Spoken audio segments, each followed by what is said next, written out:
Environment Centre. Recording in progress, sorry. Thanks, Georgie. George.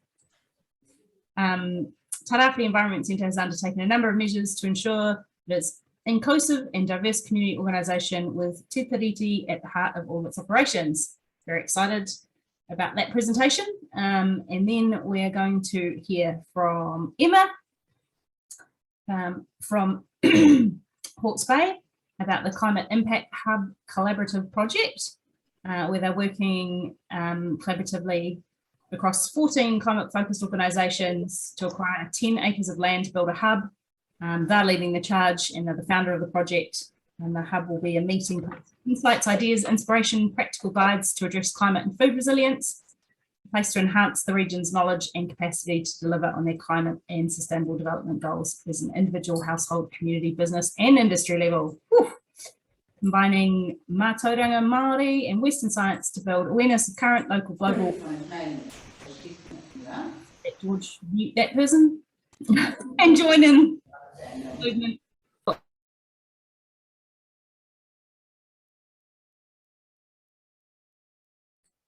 Sorry, Susie, do you want to just unmute yourself? Okay, I'm unmuted.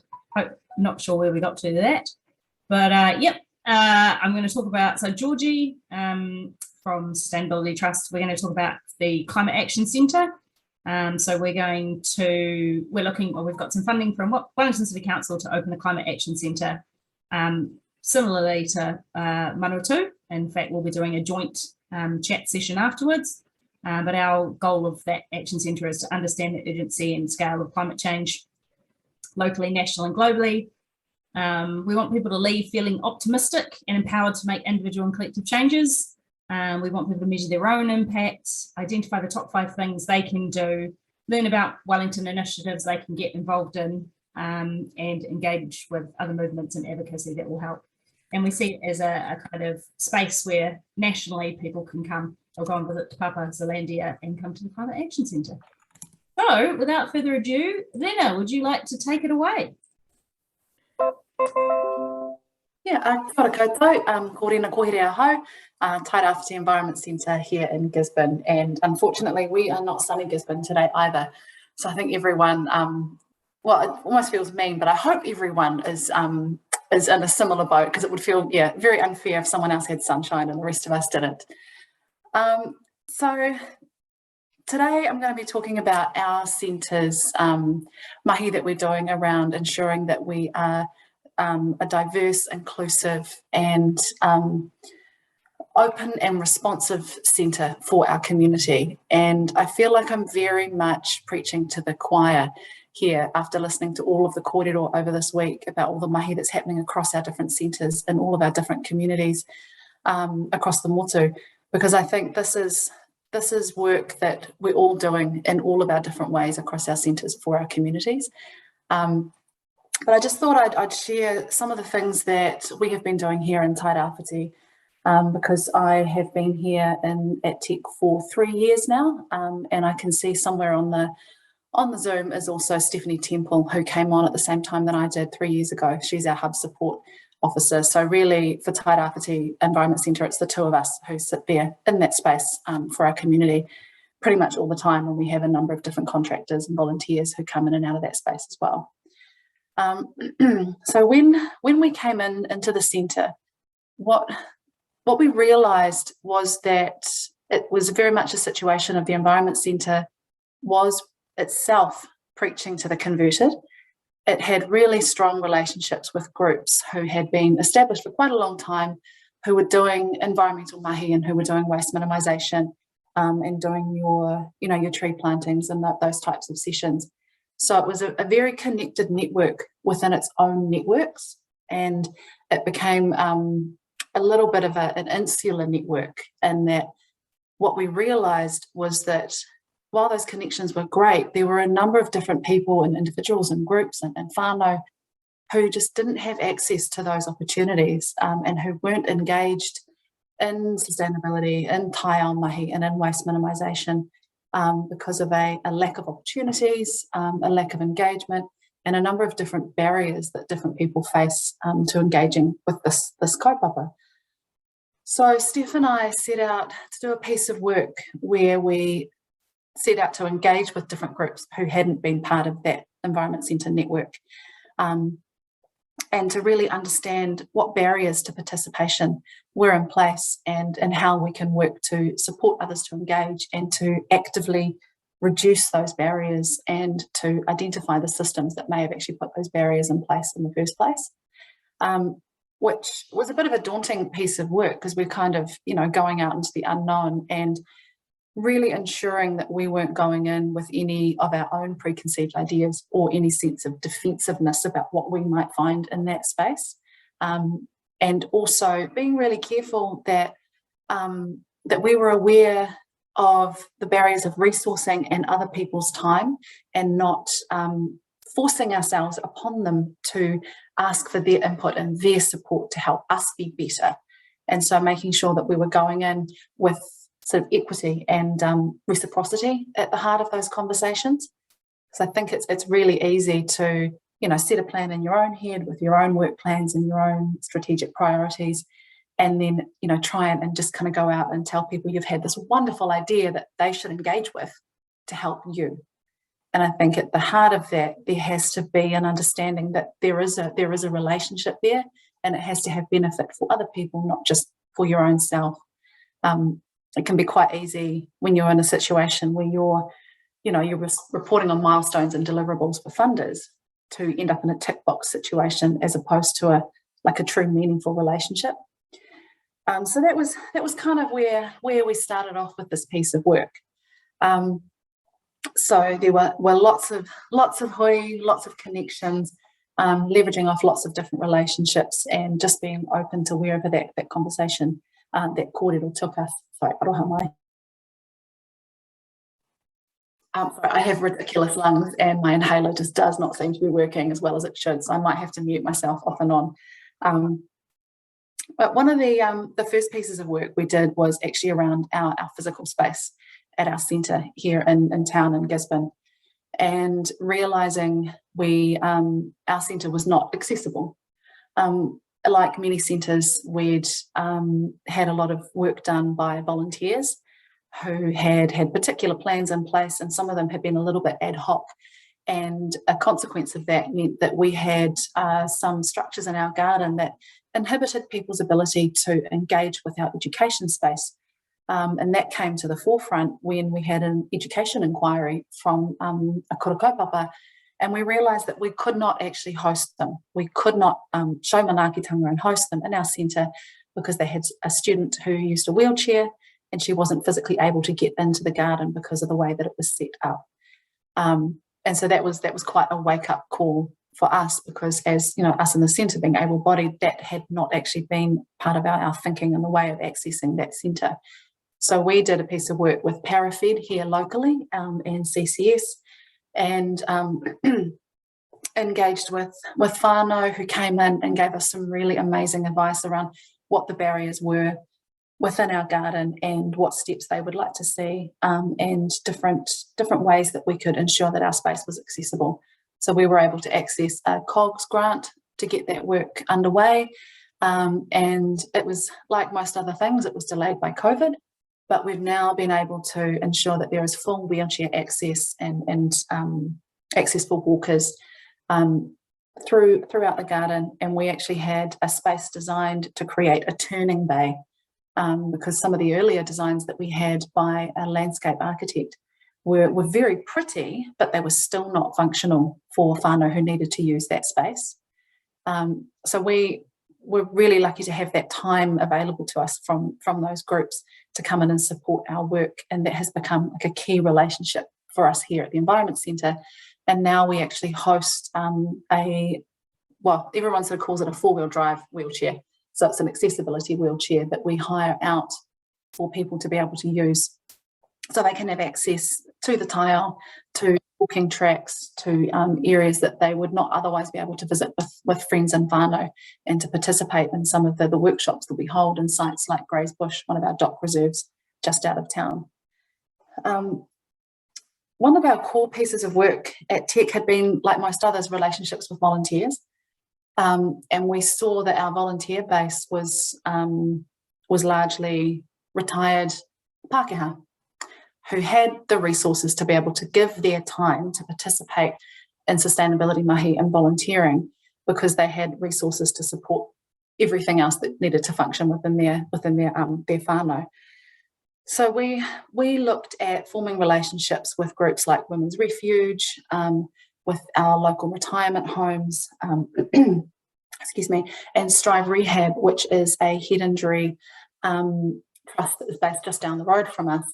And so rather than going from what I think we'd traditionally done, which was to have that real volume of volunteers and have those large-scale planting days, what we looked at was actually flipping that around and having quality volunteer opportunities for people who had faced barriers to participation in that mahi. So we focused down on working with some core agencies to ensure that these opportunities that we thought were good value were actually good value for those whānau and for the clients of Strive Rehab. So we now have a really great partnership opportunity with Strive. They're walking distance from us, and we ensure that their clients and their whānau can travel from just down the road or from up the coast as well to participate in environmental mahi at the Environment Centre.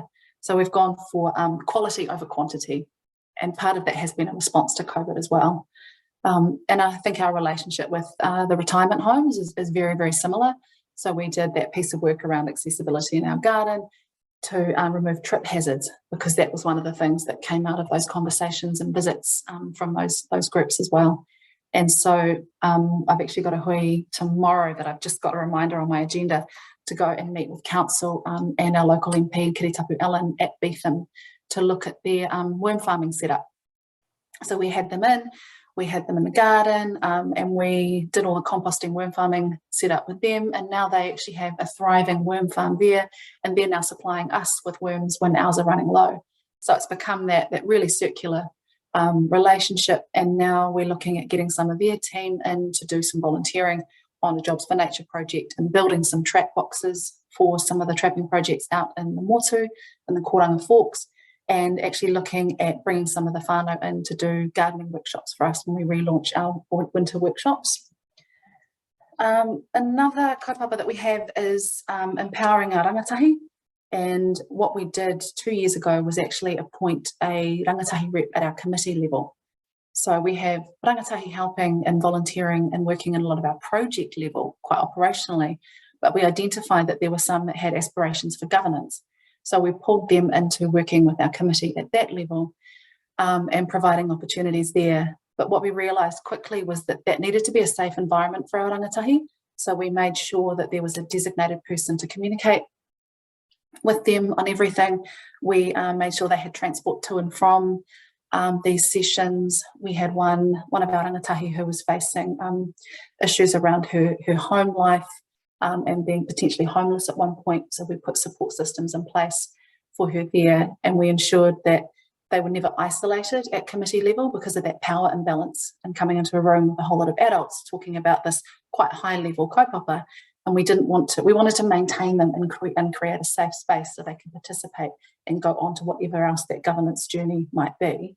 And we've been really pleased to be able to support two of those people into environmental mahi as well, in paid work.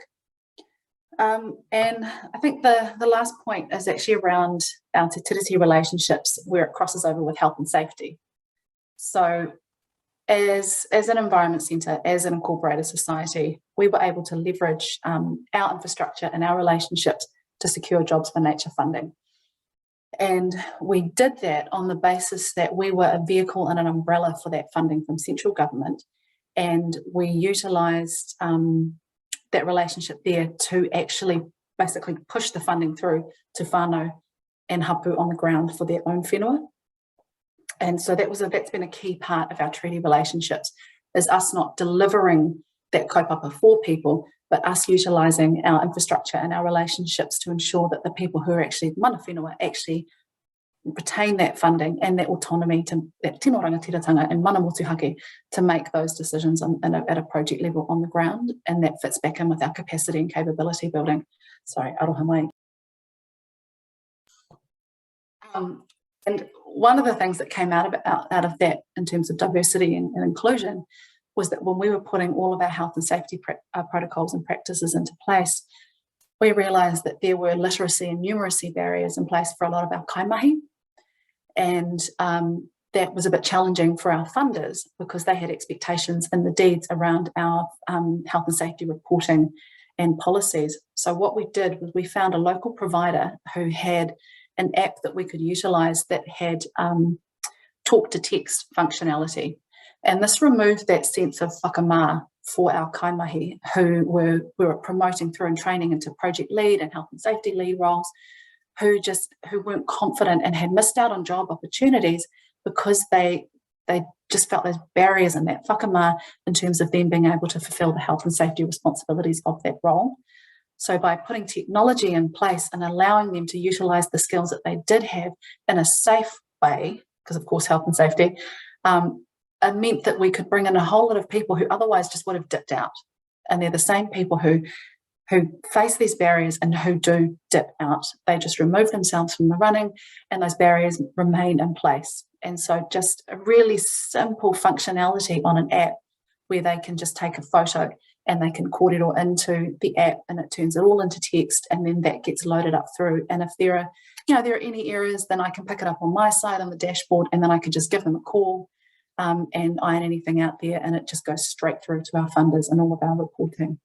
And then another aspect of health and safety was around actually karakia. And so realising that health and safety at its heart is manaakitanga and whanaungatanga, and actually utilising karakia as one of our health and safety tools to keep everybody safe in their mahi. And so I think that was a very long-winded korero, sorry, but if anyone wants to jump into a breakout room, I think like I've just shared what our journey has been like. But again, I am preaching to the converted. So I'm sure there are lots of other things that everyone has put along the way, or maybe groups that centres who have identified other groups who have barriers to participation. So just a sharing korero about that, and if there's anything else that we can do to make sure that EHA as a collective is diverse and inclusive and is a great treaty partner. So kia ora whānau. Kia ora rena, ka pai tō mahi, how amazing. I really want to come to a session, but I'm not allowed. Right, that's I'm going to come to yours, but I'm not allowed. I know. It's all right. It's all been recorded. We're fine. Very exciting. So, yeah, there will be a breakout room link coming shortly. But first of all, we're going to hear from Emma, who's going to tell us a little bit about what she will be talking about. Kia ora, Emma. Kia ora koutou katoa. E tupe ake aho e te mahia ko mokutahi te maunga, ko te moana nui a kiwa, ko toko iwi tuturu no Airani. Ki aho no mahia au, ko motio te marae o toko tāne, ko Emma Horgan-Heke toko ingoa. So I'm coming to you from Hawke's Bay, and hang on, I'll just see if I can still share this. Just a quick, oops. My share button's gone. Oh, there it is.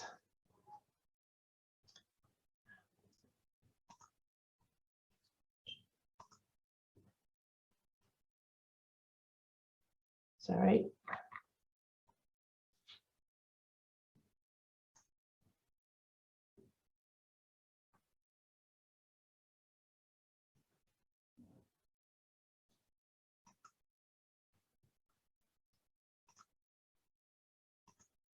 Can you see that on your screen? Sorry, it's not wanting to come up full screen for some reason. It is full screen on my computer. So I'm talking to you today about the Climate Impact Hub. We have been working a collective of groups for about the last two and a half, 3 months. And so the whole idea of what we are doing is working as one. So our collective view is that our climate challenge today is bigger than any one of us, and a climate hub will be a place where we can make connections and we can share and come together and all benefit faster by working collaboratively. And our place developed by and for the Bay, for Hawke's Bay, yet joining with the wider world. It's a place to evolve and grow dramatically and dynamically and uniquely. And right now, small steps are the ones that matter.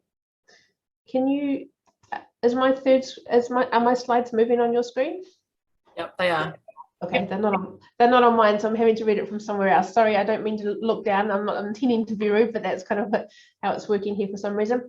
So the vision for the hub is that it's a locally led collaborative for insights, ideas and inspiration and practical guides to address climate and food resilience, where we can work towards our sustainable development goals and probably put a little bit more meat on the bones in terms of what that looks like for us in Hawke's Bay, combining Mātauranga Māori and Western science. And the whole idea is to build awareness and create a movement, moving us towards regenerative food systems, biodiversity and circular economy with zero waste in Hawke's Bay. So that's my intro, and obviously I've got a bit more behind that I can talk to during the breakout session. Is it enough to give you a taste of what? Yeah. I think so. You've done a great job. Good, Emma. And last but not least, I'll hand over to my boss, Georgie.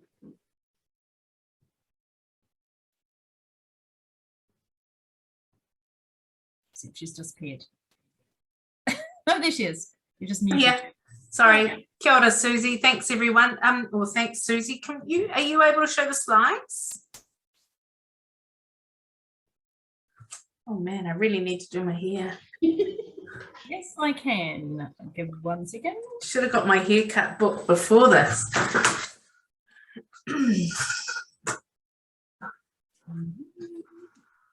Awesome. Hey, and so can I just check, are we doing just a really brief intro and then we're saying see you in the breakout for more of a conversation?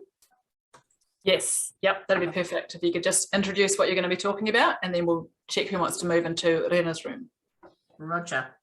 Okay, so in February of this year, Sustainability Trust received $90,000 from Wellington City Council, who have announced a climate action and sustainability fund. And we applied for to develop a climate action centre here in Te Whanganui-a-Tara. And basically it's going to be like a interactive, immersive experience to really shift the dial on reducing our carbon emissions in the nation's capital.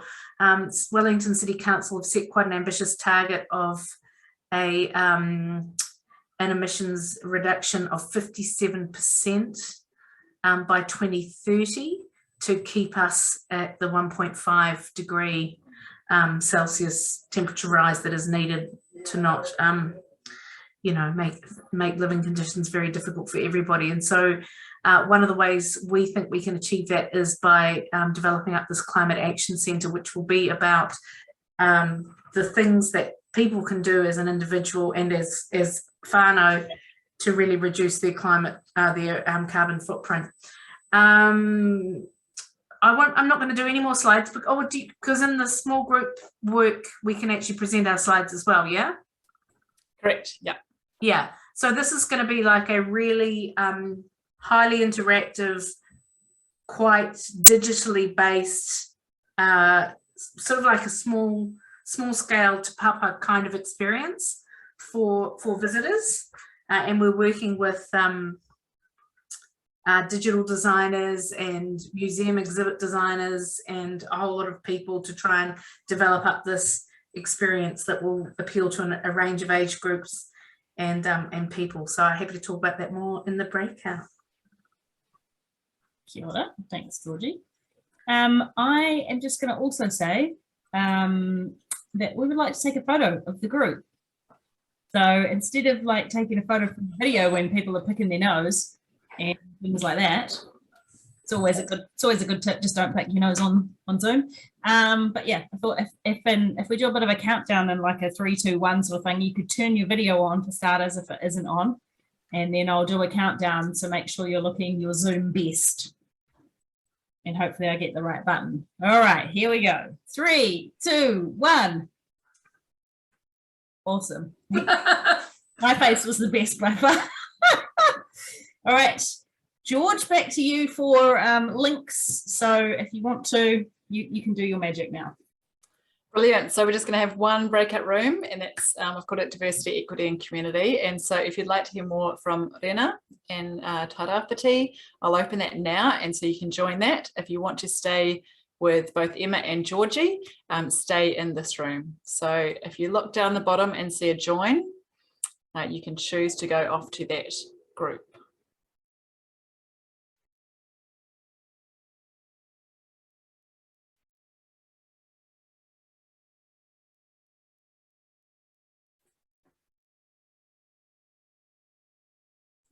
Fantastic. Looks like people have made their choice.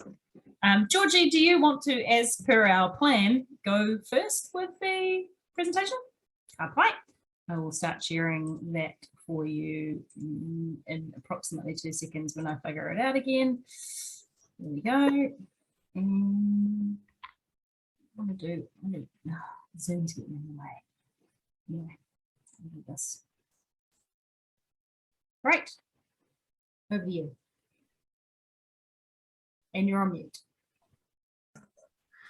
Oh, kia ora koutou. Can you go to the next slide, Susie? I don't know if people saw the latest IPCC report. This quote from Antonio Guterres precedes that by a matter of months. This is from the last COP26. The science is clear. We know what to do. First, we have to keep that goal of 1.5 Celsius alive. And it requires greater ambition on mitigation and immediate concrete action to reduce global emissions by 45% by 2030. So as I said earlier, the City of Wellington has a more ambitious target than 45%. I think it's 57%. And our Climate Action Centre is responding to that.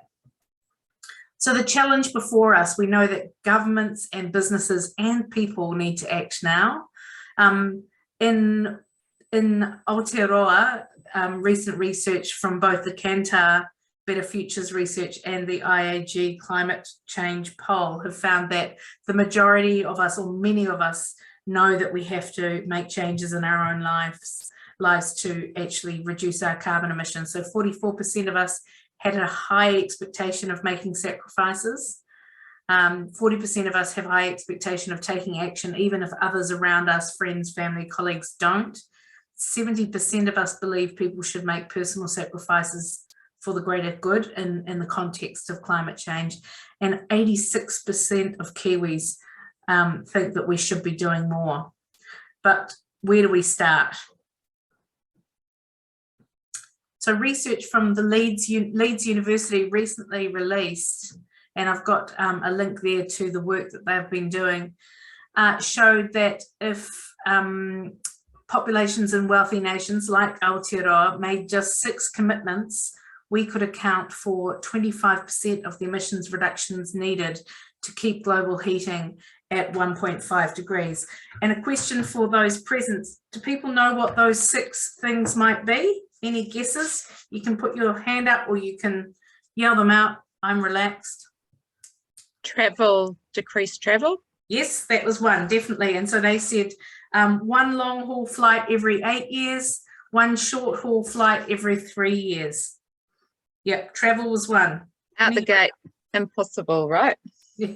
Not impossible. It is if you're from the other side of the world. Yeah.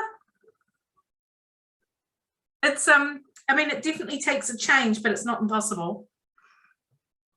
What others? Any guesses?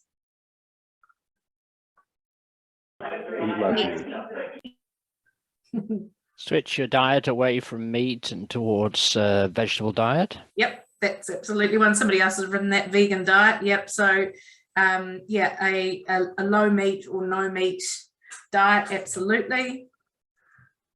Shall I tell you the rest? Any other guesses? Reducing food waste. Yes, food waste. Well, I think that came in for them under that that low meat or no meat. Oh, Susie, you've jumped to it. Okay, here they are. So on the right, Sorry, I accidentally pressed the button. under the jump pledges, you can see what the Leeds University researchers found. So one short haul flight every 3 years, no personal vehicles if you can, one long haul flight, haven't put all the details in, plant-based diet, no waste and healthy portions, conscious consumption around keeping your products for at least 7 years, no throwing your mobile phone out after 1 or 2 years to upgrade to the newest model. I liked this one, no new items of clothing per year, or sorry, 3 new items of clothing per year only.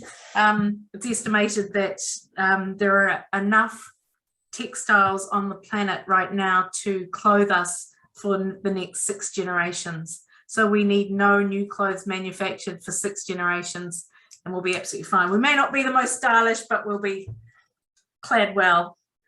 And then they've got these other ones around nudging the system. So they put energy of choosing to insulate your home and heat it efficiently.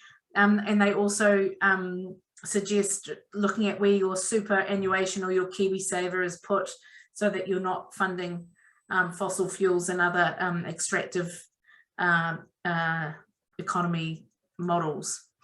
So that's the jump pledges on the right, and on the left the themes that we're going to have in our Climate Action Centre to help Wellington's population reduce our emissions. So we've identified decarbonisation of transport. It's so key in New Zealand.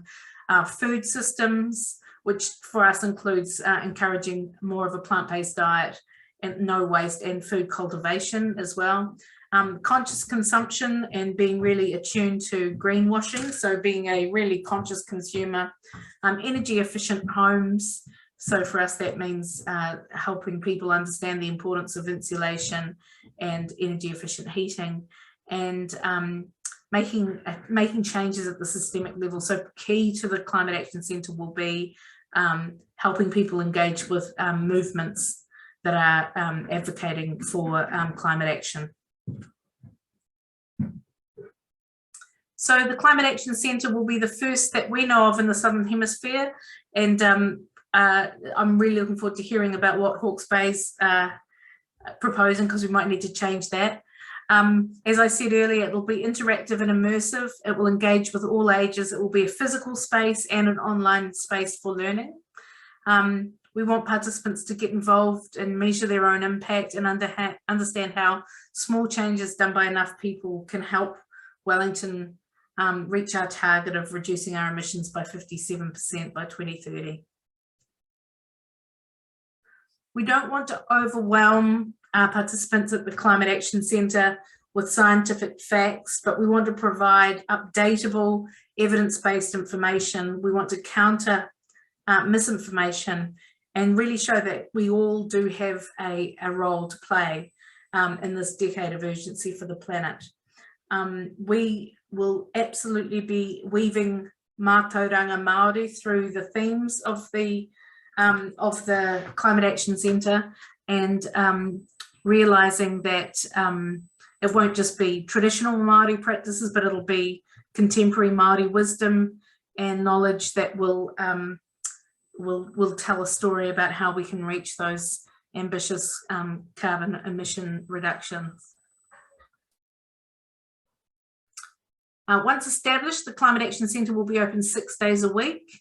The experience will be a self-guided one, so it will really be along the lines of I come in, I register on a tablet, I'm asked some information, I develop an avatar or whatever, and I walk through with that persona, and I literally pull levers and push buttons and interact in ways that will show that if I make this change, I'll reduce my carbon emissions by this much if I do this. And at the end, I'll come out with a picture of where I can have the most impact as an individual, and then with some ideas of what my pledges or my steps might be. And because we've asked people to register and engage through a technological platform, we'll be able to re-engage with those people down the track. So keep in touch with them. How are you going? You said you'd do this. let's track, see where you're at. We'd love to develop an app. We just need to work out how much cash we've got to really up the digital side of what we're proposing. Entry to the CAC will be free, but we'll charge for corporates and big business.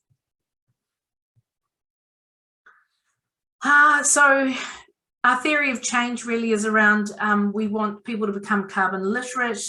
We want them to understand, we want to nudge their behaviours that will have an impact. We want to boost current initiatives that are really already having an effect, and we want them to take action. So we really want them to make those pledges and to be able to track what they will do. As I said, the use of that data will help us track individual actions, but also collectively, how the groups of people have been making a difference by coming to the CAC.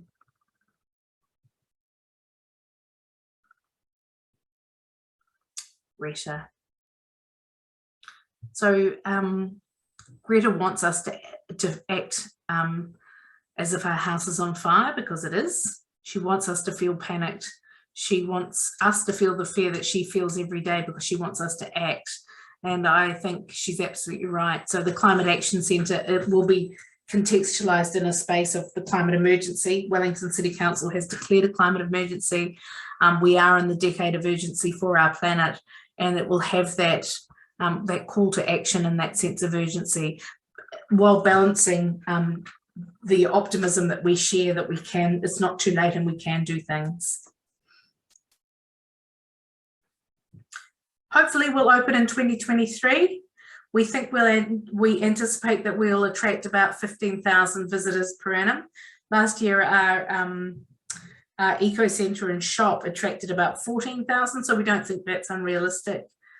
We want to have about 5,000 active users of the interactive pledge tracking feature, whatever that may look like, and we want to have at least 1,000 people returning annually. I think I've talked about what the participants will get out of it. They'll understand that urgency, they'll understand the impact of not acting, they will feel optimistic and empowered, they'll measure their current impact, they'll learn about Wellington initiatives that they can engage with, and they'll really get into the movement and the advocacy of climate change. This is the IPCC report chair, who said the decisions we make now can secure a livable future. We have the tools and the know-how required to limit climate warming, or global warming, but we just have to act. Thanks. Have we got time for questions, or should we just go straight on to Emma? No, we're gonna go straight on to Emma, and then everyone can ask questions at the end. Awesome. Hi, thanks, Georgie. I'm going to stop sharing right now and hand over to you, Emma. If you've got any questions, feel free to put them in the chat, and we'll get to those after Emma's presentation.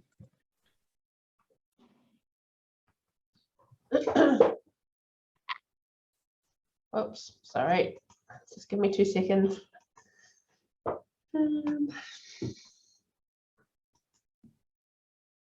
Georgie, can you also copy and paste that link, the jump one?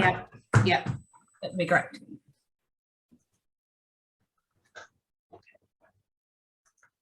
Sorry, my PowerPoint just spontaneously closed for a second, so it's back open again, and I'll upload it.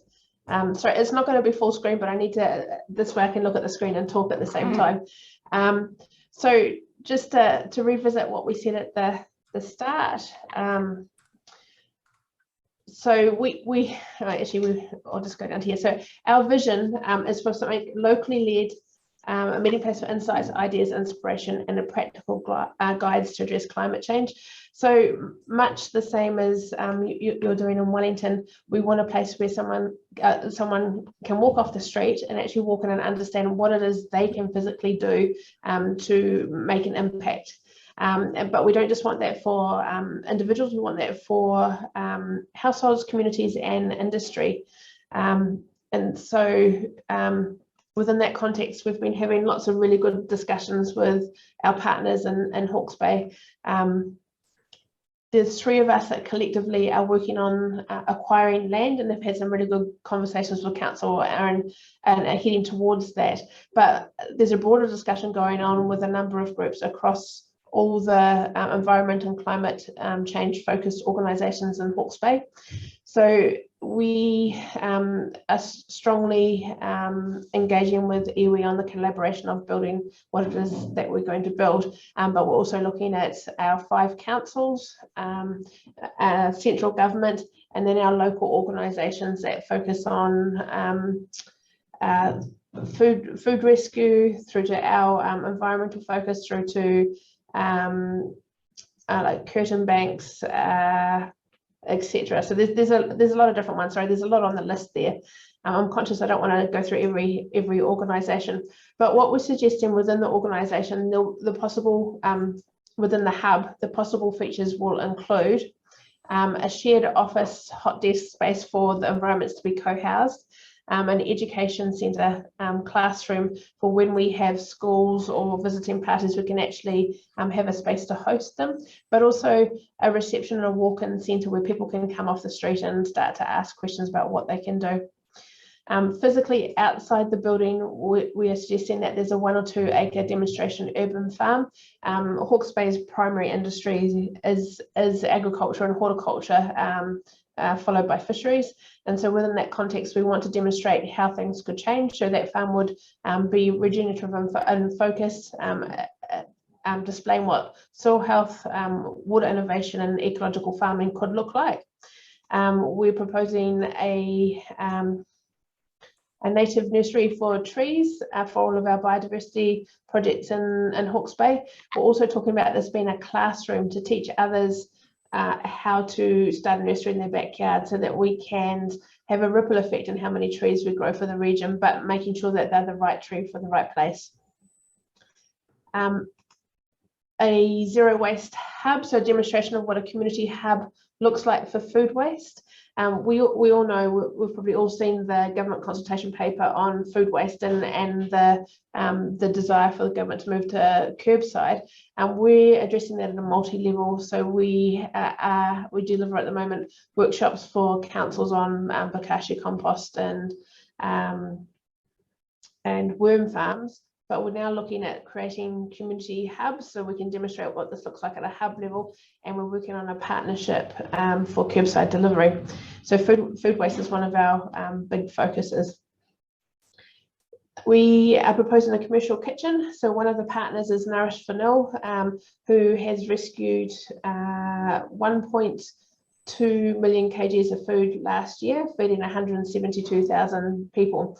So we're proposing that the commercial kitchen is actually a place to preserve excess fruit, to run workshops to show how to live zero waste lifestyles, and have a place to do all of that.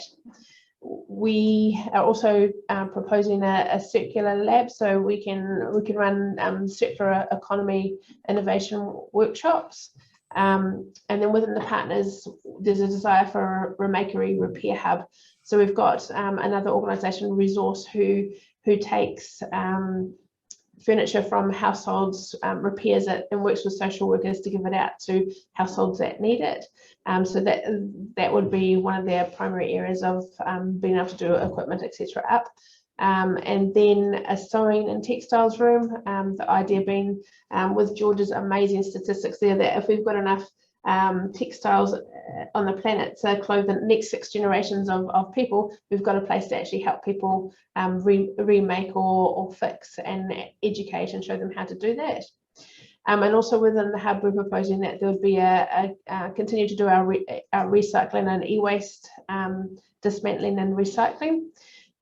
So those are the ideas at the moment, but it evolves as more partners come in. And so the key organisations that are working on the first bit, which is acquiring the land, are Nourish for Nil, who are large-scale food rescue, Resource, who's the partner I talked about, that takes household furniture and repairs, and then ourselves.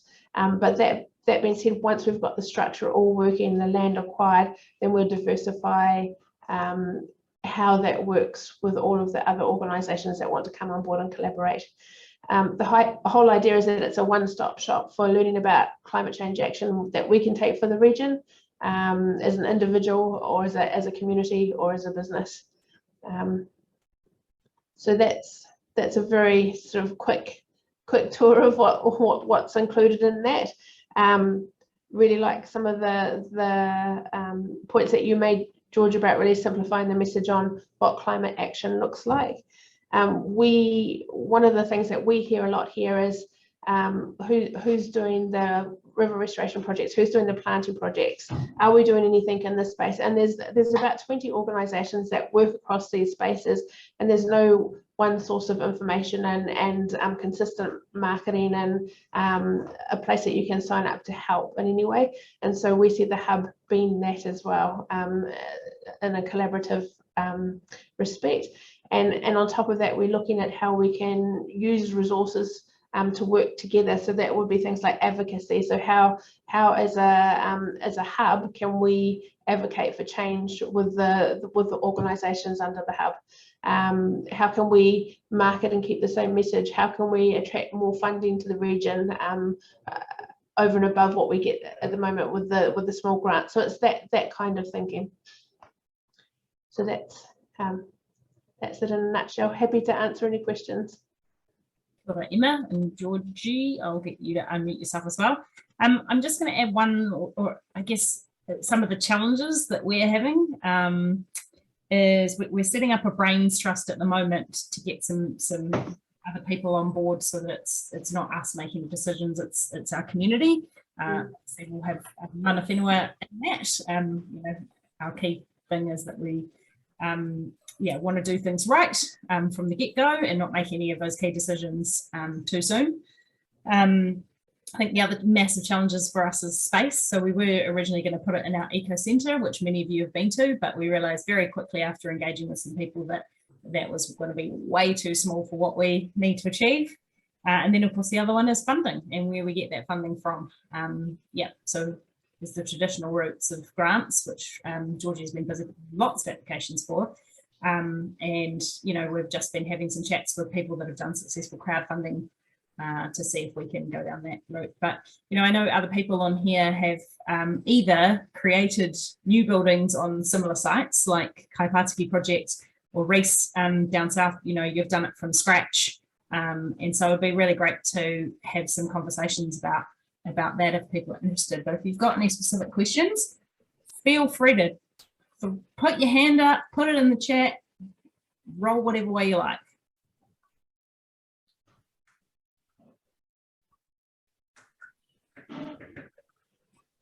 Oh, we could just silence. There's also the Jamboard link in the chat as well, where I've put some highlights. Okay. And you can put notes there as well, or you could ask us to look at different EHA to look at different things or future Zoom topics if you wanted to look at any more of this in depth. Thanks, George. I see Janet's asked a question about has our council got different or the same priorities? So we're really lucky here in Wellington. We've got 5 councils like Emma, but the main council here is Wellington City Council, and they've just established a climate change team, and they've got like maybe 8 or 9 staff working on climate change initiatives. Yeah. And they've put money into this fund, which obviously we've applied for and been successful with, and then and we've got almost identical objectives. And so Wellington City Council are really talking about partnering with us on a lot of this work. So we're completely in lockstep with them on the approaches. I mean, obviously they've got a local government remit, and we've got a community remit, but we're very much connected through shared goals.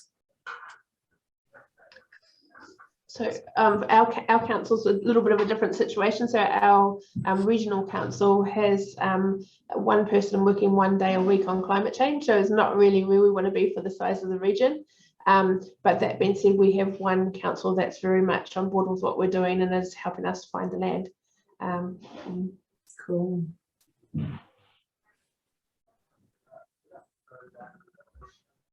Any other questions? I think we were going to ask if anyone has any ideas on how we can improve our thinking, weren't we? Absolutely. And the other, I think, oh no, I forgot my question, but yeah, let's start with that one. Anyone like is going blatantly, you're missing this in our thoughts so far? Yes, Robin, go for it. Don't forget to. It'd be nice if the resources could also be shared with other environment centres, because I know that probably in South we won't have that, funding capability. We've only got the regional council so far. I've just finally set up a climate change committee, which my husband's on, but they haven't got a lot of money down here. So it'd be nice if some things could be a shared thing, like a package that smaller environment centres could actually have and host a program in their centre, and then go to the next one or something like this. Just like a share the love. With groups haven't got that capacity. That's a great idea, Robin, especially if we do get, we've already got Kogo, who some of you may know, on board on our Brains Trust, and we've had a conversation with them, and they're the ones that have a link with your banking app that tell you if your spending is being climate positive or climate negative, pretty much. So yeah, that'll be a great idea. Ellie, you have your hand up. Nelson Environment Centre. Hi everyone, kia ora. I was just wondering about how you're engaging the community. Could we hear a little bit more about that? Because I know that's very time consuming but very worthwhile, and how do you get the diversity of groups represented? Thank you.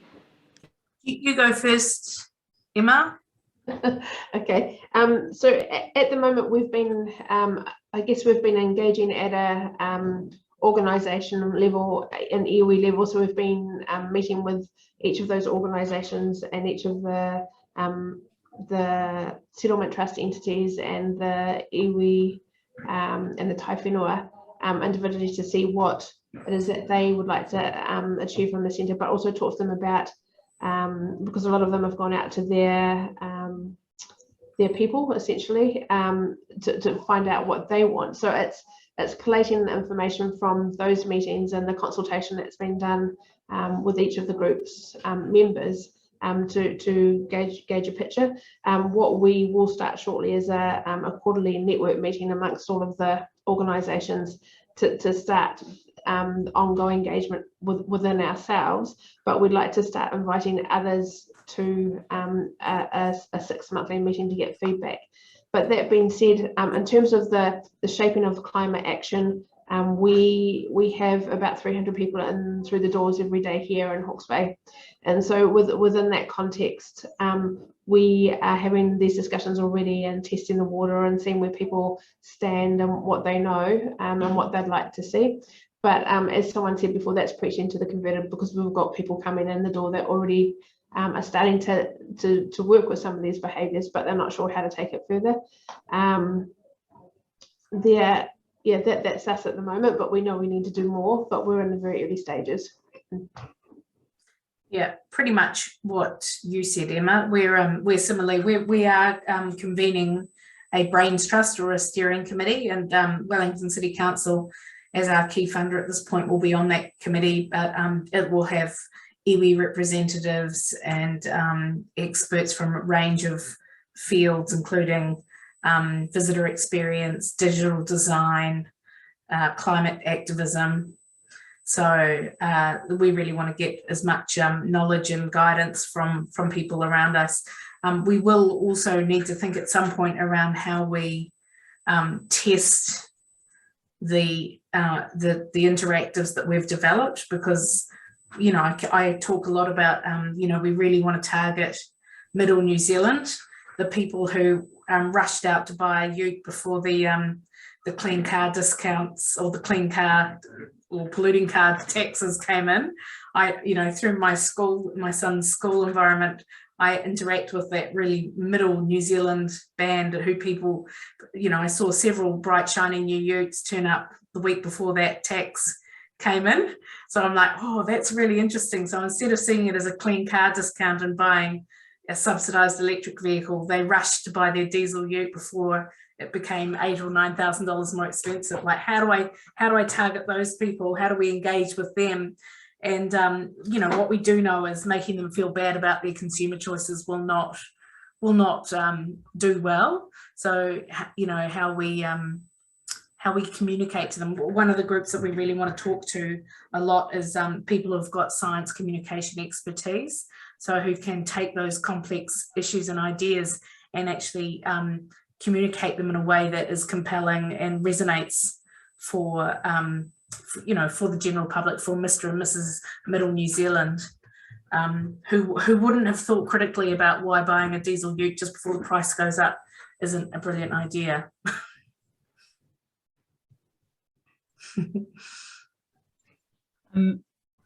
Yeah, I think the other thing is we are going to run focus groups with different, you know, using our existing networks of, in particular, school groups, to make sure that we are, you know, a place that schools want to come and visit. So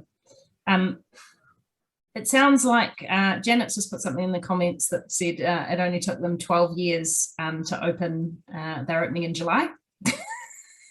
So maybe our timeframes aren't realistic. Just to say that I think it's a little bit about being ahead of the game as well. I think your timing is much better, both of you, and also I know Reese has a story about building as well, and I think there's a lot more interest. I think you guys are really well placed to take advantage of that. Yeah, in 12 years the planet will be on fire, so we've got to get in before then. I mean, parts of it are already on fire. So No, Reese, please. Well, just chipping in to say that the sense of frustration between 2015, when we had the chance of a building, and now actually about to open it, of course, has been enormous.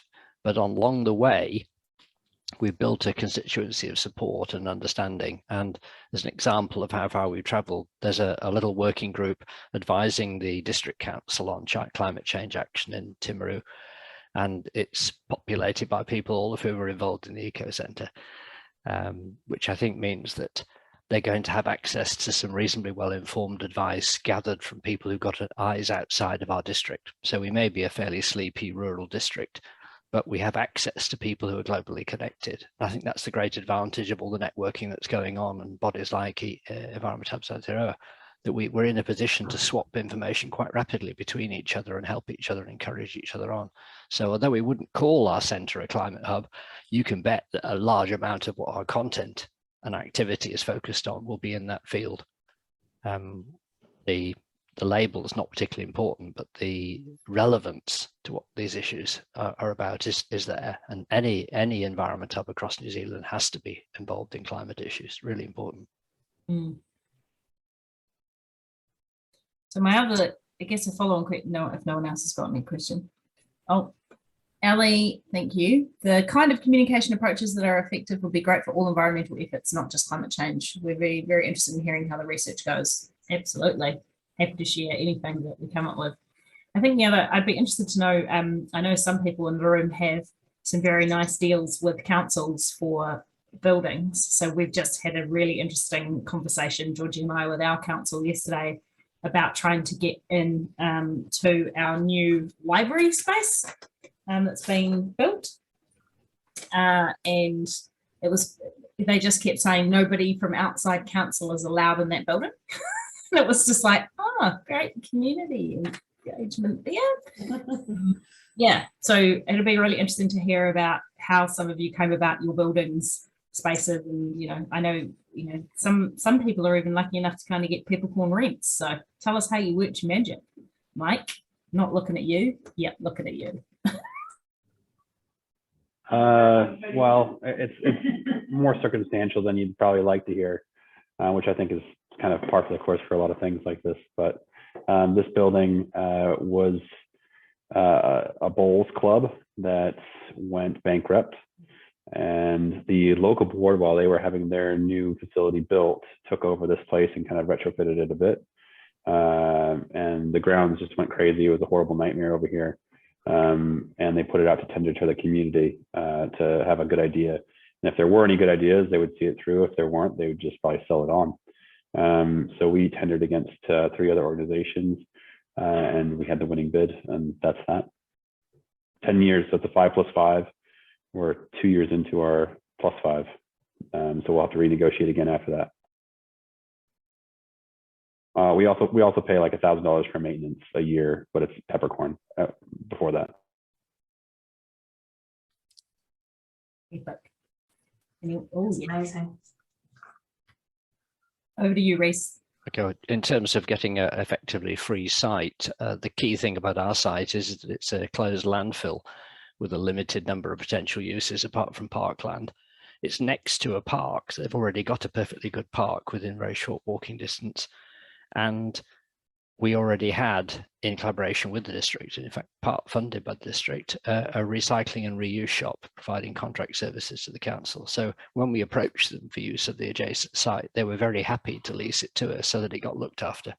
So we're doing the council a favour by looking after a site that they can't otherwise find a use for. Awesome. Anyone else want to share their story of? Maybe no one else has one. We won't tell you how much rent we're paying in Central Wellington, that's for sure. I could just share, since Rena's not here,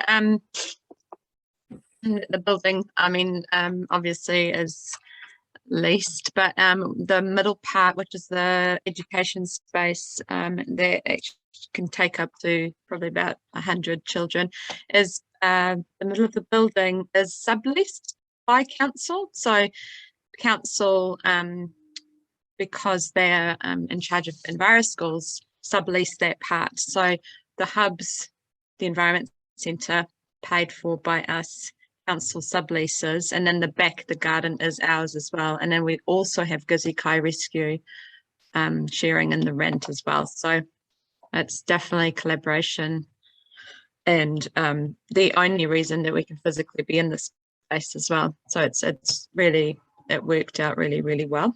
I think that was before Rena and myself started, Teresa having that vision of a bigger place that could house bigger school groups, and it's worked really well in collaboration with council. Right.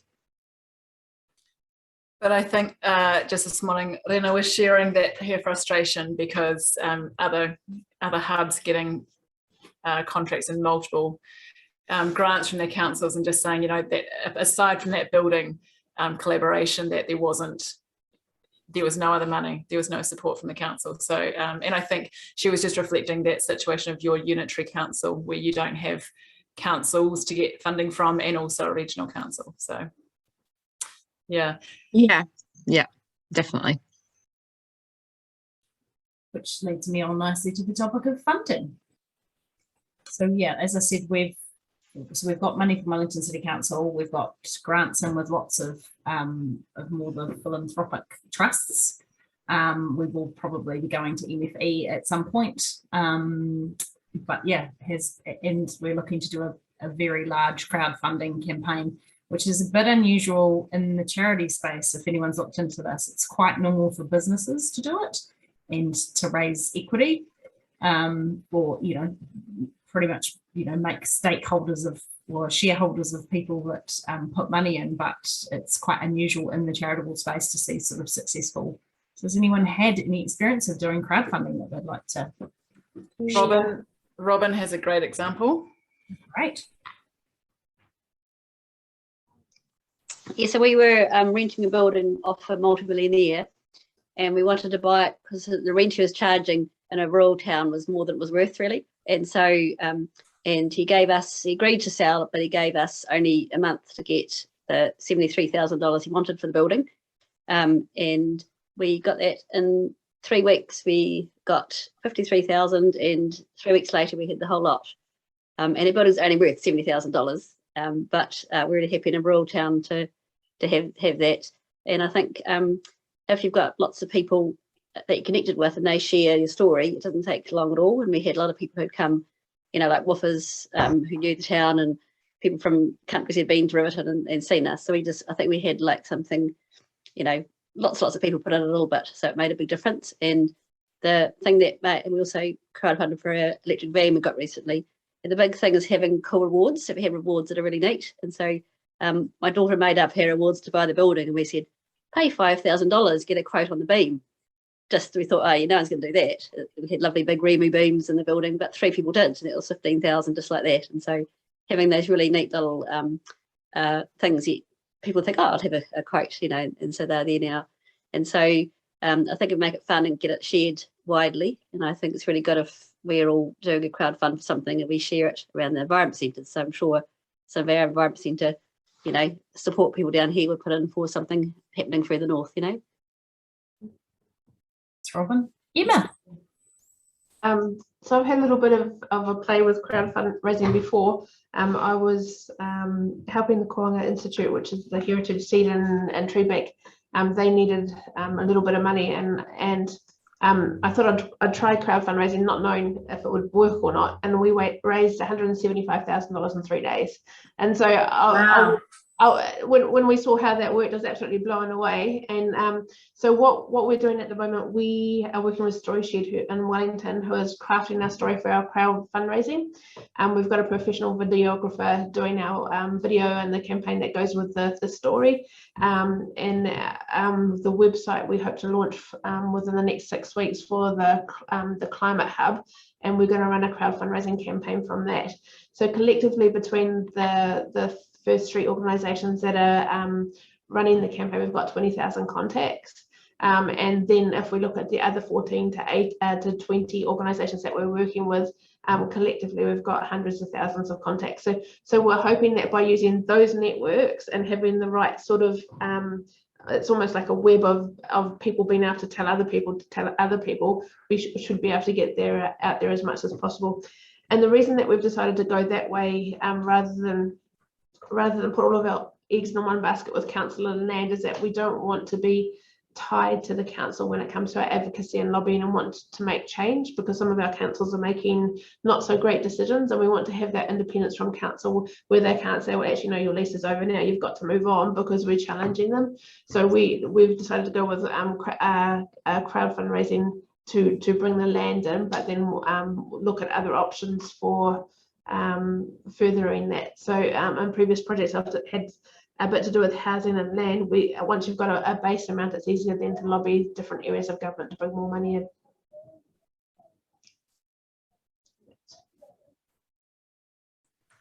One of the things we've struggled a bit with trying to fundraise for the Climate Action Centre through standard sort of philanthropic channels is that we don't want to compete with our other programs. So just the other day we met with the Wellington Community Fund, which is like every region has a community trust. Ours is called Wellington Community Fund now, and we already get funding from them for things like our curtain bank. And we sort of said, what do you think? Are you interested in funding this, or should we stay with curtain bank? And we can't put in 2 grant applications, or if we did, we could say we'd like, we normally get around 70k from you. Can we have, it's not like here's 2 lots of 70k, it's halving what curtain bank would normally get. So we have to be really careful about not going to funds that we'd compete with normally. So it's a bit of a challenge. Do people know about Simplicity? They're a KiwiSaver mob out of Auckland, but they're nationwide, and they have got a fund that's not, it doesn't have rounds and it's not sort of open to everybody, but they're funding climate change. So it might be worthwhile going and having a bit of a chat or a look on their website.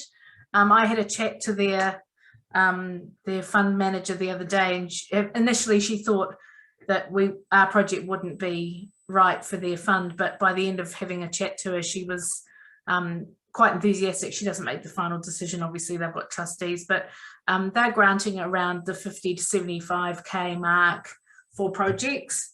So we're waiting to hear back from them, but it might be worth, given there are so few funds that actually fund into the environment space, it's good to know which ones do. Yeah, and to add to that, they like trees. Oh yeah, at the moment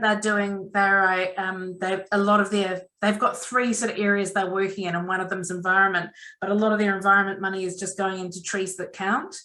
And I suggested to them that another way of doing that is perhaps funding initiatives across all of their grant streams that are carbon offsetting. If they were funding those initiatives that were carbon offsetting, then they would be funding tree planting initiatives across the Motu anyway, because most of the carbon offsets you buy are, tree planting in New Zealand. So it's, instead of them funding it directly, perhaps engaging with groups that are already carbon offsetting. Anyway. Yep, and if someone you might have missed it, but 1% Collective, which takes 1% of people's earnings and gives it to charities, are looking for New Zealand charities. So feel free to look into that as well. We thought maybe they could fundraise, maybe they could be an EHA funder rather than all of the individual hubs. I think that would probably be a bit more, I want to say sexy to them, but it's not quite the right word. That's possibly a nice segue. Do we want to quickly, in the time that we've got, talk about advocacy and perhaps not get into it, the specifics so much, but talk about, who would be interested in having another Zoom to talk about advocacy in the climate change space and what EHA could do on behalf of the clubs, the hubs interested in this space. Be a club. Be a club. We're a club. Do you want to lead that discussion? I can speak to that too, because this was something that we were quite keen on at the Beautification Trust, in that we would love to be able to have some really good sound position statements around a couple of different subject matters, and we want to be on the same page as the other hubs in terms of how they're messaging that, and is there some collective joined up messaging that either EHA as the organisation or as or a working group with a number of us hubs could potentially do some work on together. Yeah, absolutely agreed. In fact, Mike and I were just talking about this the other day too, and we're having lots of conversations. And I think the other thing is, there's lots of opportunity for the 3 networks, EHA, CEN, and Zero Waste Network, to combine forces to do this. I think it's just I'm going to speak on your behalf, George. It's about time, right, and resource to put into that. Yeah, maybe you can speak more to that. You're on mute. It is, but if it's something that a lot of hubs want us to work on, it's about, prioritising, and it is about system change. So, very happy to look into that. There's also the possibility that we could work with other networks who want to do something pretty similar and who could also co-fund a position to do advocacy. That doesn't mean we couldn't make those advocacy statements. And I see there's also something in the chat around, sponsorship, and that's another something else that has been raised just recently with me was in terms of funding, whether we have ethical policies as well around who we take funds from, and whether there's some position statements around that as well. Mm-hmm. Keen to hear from others. I think, Janet, did you have your hand up?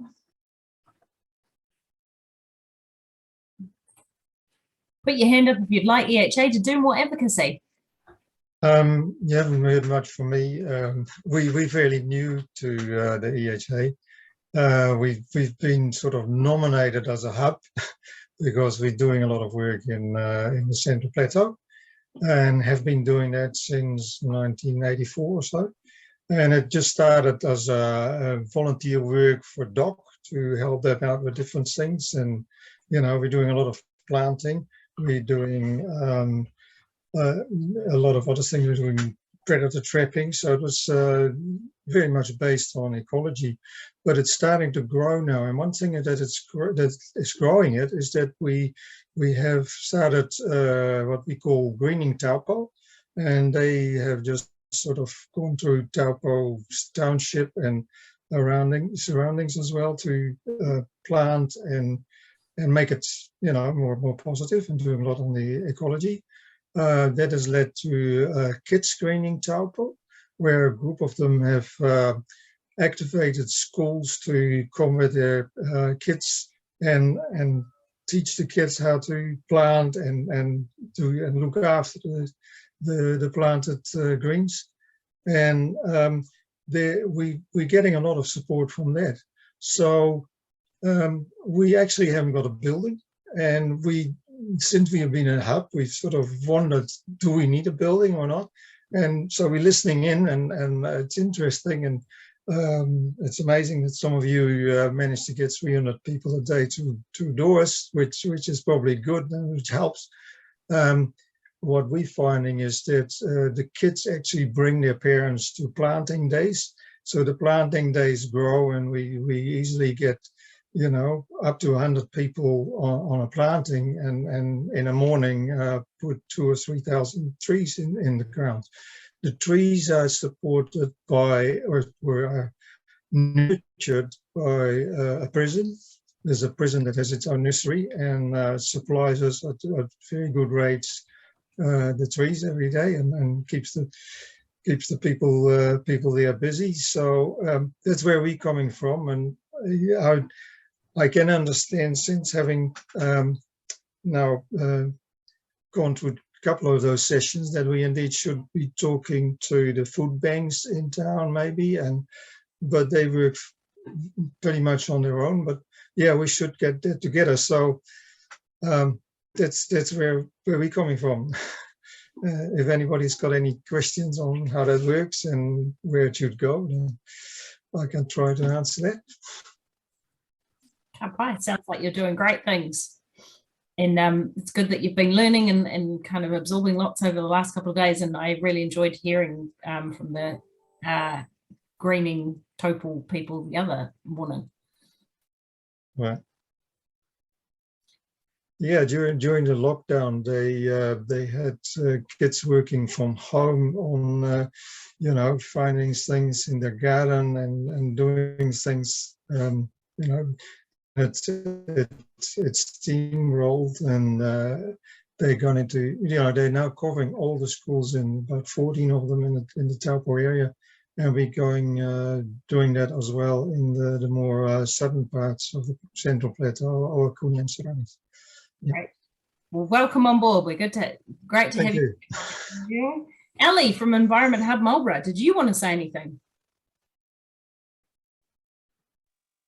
No, I was going to mention earlier in terms of our premises here. So we're quite lucky. We work with 2 other environmental organisations locally here, and share a premises where one of the founding sponsors of one of the other charities, which is Kaipupu Wildlife Sanctuary, actually offered the premises free of charge to them, and they then that invitation to other organisations, including ourselves and Picton Chorus. And then we've now created the Picton Environment Centre, working with the 3 of us. It's still quite small, and all 3 teams are growing, so we're starting to make inventive use of the space, but it does also act as our social enterprise. So we're just trying to make it a one-stop shop. We would love, and it's been really interesting hearing ideas for fundraising and so on. And I think what we have to be careful of is making the excuse that we're small and that we can't make bigger changes and grow bigger potentially. Because at the moment, with only a handful of part-time staff, we do understand our limitations, but we don't want to stop that from potentially expanding.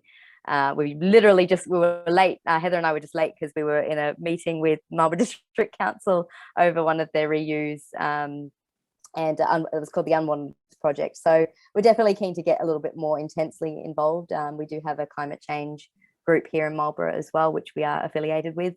So it'd be great to hear heaps of ideas of how we can potentially expand our reach here, and definitely keen to hear, like I said in the comment, about methods of how we can, like you said, it's one thing to try and preach to the choir / trying to reach the people that just don't want to hear it, but just trying to normalize a lot of these things that we need to do, and we need done yesterday as opposed to down the track. So I guess that's our 10 cents.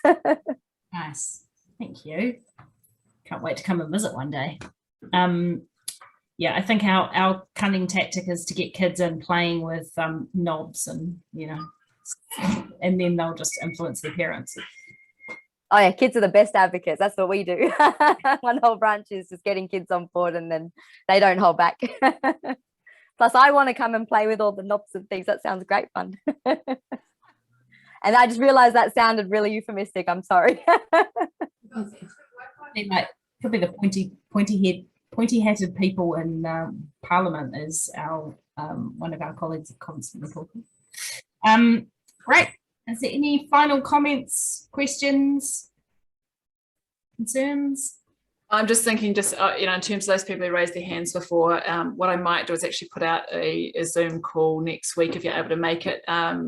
Just being aware that the emissions reduction plan is coming out, and we might try and do something around that. So look out for a link or an email around that.